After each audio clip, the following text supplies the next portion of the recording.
Hi guys, my name is Mia and welcome back to Growing 101. Today we'll be talking about companion planting. Some plants just grow better together, and that's the idea behind what we're talking about today. It's a natural and simple way to help your garden thrive without needing fancy products or a crazy setup. Before we continue, make sure you're subscribed and you like this video. Companion planting is all about pairing plants that help benefit each other. Plants interact with each other more than you might think. Basil releases natural oils that deter pests like aphids and whiteflies.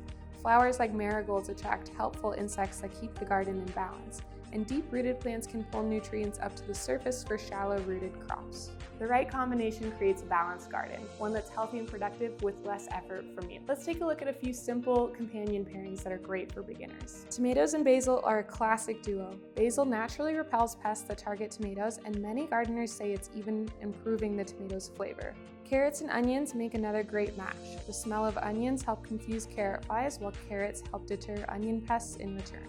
Cucumbers and nasturtiums work beautifully together. Nasturtiums draw aphids and beetles away from cucumbers and add a splash of color to the garden.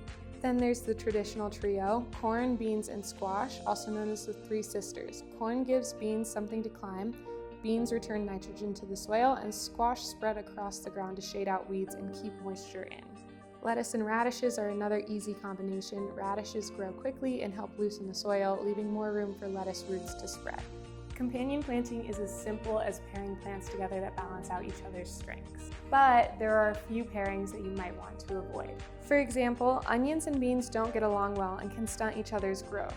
And even with good companions, make sure you give your plants enough space. Crowding them too close can create competition for water and nutrients. If you're ready to give companion planting a try, check out our companion planting seed assortment. It's a 12-pack including flowers and herbs like marigolds, basil, nasturtium, and zinnias. They naturally repel pests and attract pollinators, so there's no chemicals needed. It's an easy way to fill your garden with plants that help each other thrive. You can find it in the link in our description. Companion planting does not have to be complicated. Start with a few easy combinations and see what works in your garden. Over time, you'll notice which plants start to thrive together, and eventually your garden will start to balance itself out. And that is companion planting made simple. Don't forget to subscribe to watch our next Growing 101 video. Happy growing!